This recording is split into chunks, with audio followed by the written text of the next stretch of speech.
ये बात शायद बहुत कम लोगों को पता होगी कि हिंदू धर्म के सबसे शक्तिशाली असुरों में से एक लंका के अधिपति राक्षस राज रावण का जन्म लंका में नहीं बल्कि भारत की वर्तमान राजधानी दिल्ली से महज 50 किलोमीटर दूर ग्रेटर नोएडा के एक गांव बिसरख में हुआ था। ऐसा माना जाता है कि इसी गांव में राक्षस राज रावण का जन्म हुआ था। इसी गांव में रावण ने शिक्षा प्राप्त की और बाद में भगवान शिव को प्रसन्न करके लंका का आधिपत्य प्राप्त किया। इस गांव को सतयुग में वीरपुर के नाम से जाना जाता था और उस समय ये ब्राह्मणों की तपोभूमि हुआ करती थी। इस तपोभूमि में रावण के पिता ऋषि विश्रवा का आश्रम हुआ करता था और विश्रवा के पिता ऋषि पुलत्स ने अष्टभुजी शिवलिंग की स्थापना की थी। विश्रवा के पुत्र रावण ने इसी आश्रम में जन्म लिया था। इसी शिवलिंग की पूजा करके उसने भगवान शिव को प्रसन्न किया और असीमित शक्तियां प्राप्त की थी और अपने सौतेले भाई कुबेर को हराकर अपने पिता द्वारा उसे दी गई सोने की लंका पर अधिकार कर लिया था। बाद में कुबेर ने इसी शिवलिंग की अर्चना करके बैकुंठ की ओर प्रस्थान किया। इस गांव के बारे में कहा जाता है कि यहाँ के लोग दशहरा नहीं मनाते बल्कि दशहरे के दिन ये लोग रावण की पूजा करते हैं। मान्यता ये भी है कि कुछ दशकों पहले यहाँ रावण का दहन किया गया था और उसके बाद से ही गांव के लोगों की मौतें होना शुरू हो गई थी, जिसके बाद गांव के लोगों ने कई दिनों तक मंत्रोच्चार के साथ रावण की पूजा की। उसके बाद इस गांव में शांति वापस आई। तब से ऐसी मान्यता है कि रावण का पुतला जलाने पर या रामलीला करने पर इस गांव के लोगों को रावण के क्रोध का शिकार होना पड़ेगा। लेकिन जब हमने इस मंदिर के पुजारी से इस विषय में बात की तो उन्होंने इस बात को सिरे से खारिज कर दिया।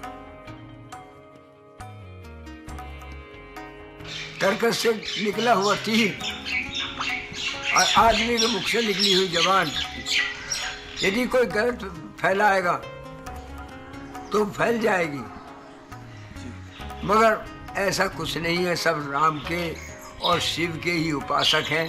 रावण का कोई उपासक नहीं है, ना रावण की यहाँ पूजा होती है।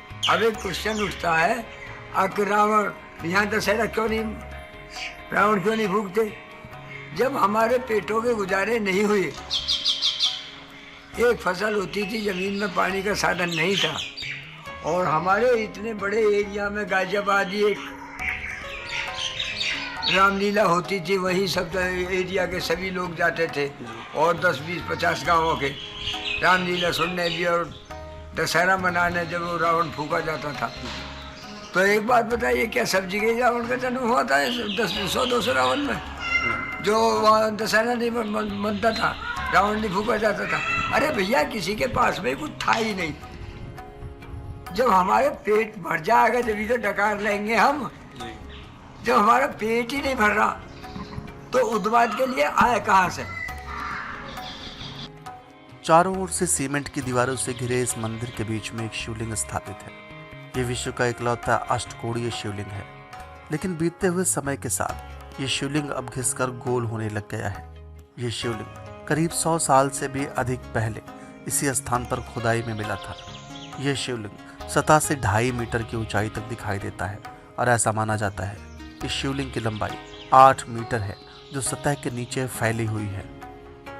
इस प्राचीन मंदिर के आंगन को संगमरमर के सुंदर पत्थरों से बनाया गया है, जिसके बीच में शिवलिंग की ओर देखते हुए नंदी की एक काले पत्थर की प्रतिमा भी है। मंदिर के प्रवेश द्वार व दीवारों पर रावण की जीवन से संबंधित अनेक घटनाओं को दर्शाया गया है। इसमें अंदर की ओर भगवान शिव के विवाह का दृश्य भी है। रावण के शीश चढ़ाने से लेकर रावण की शिव की तपस्या में लीन होने तक की अनेक घटनाओं का चित्रण आपको इस मंदिर की दीवारों पर मिल जाएगा।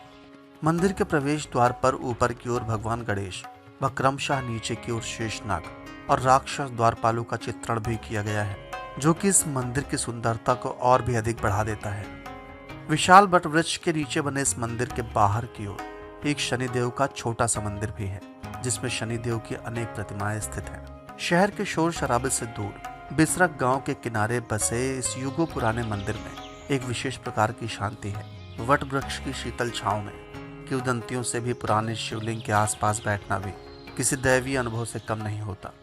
आम दिनों में तो यहाँ कम ही लोग आते हैं, लेकिन शिवरात्रि और दशहरे पर इस मंदिर में श्रद्धालुओं का तांता लगा रहता है। आज की वीडियो में बस इतना ही। आशा करते हैं आपको आज का ये वीडियो बेहद पसंद आया होगा। अगर आप इस चैनल पर नए हैं तो इस चैनल को सब्सक्राइब कर लें और बेल आइकॉन को दबाना ना भूलें ताकि हमारी हर वीडियो सबसे पहले आप तक पहुंचे। शीघ्र ही मिलते हैं किसी और वीडियो में।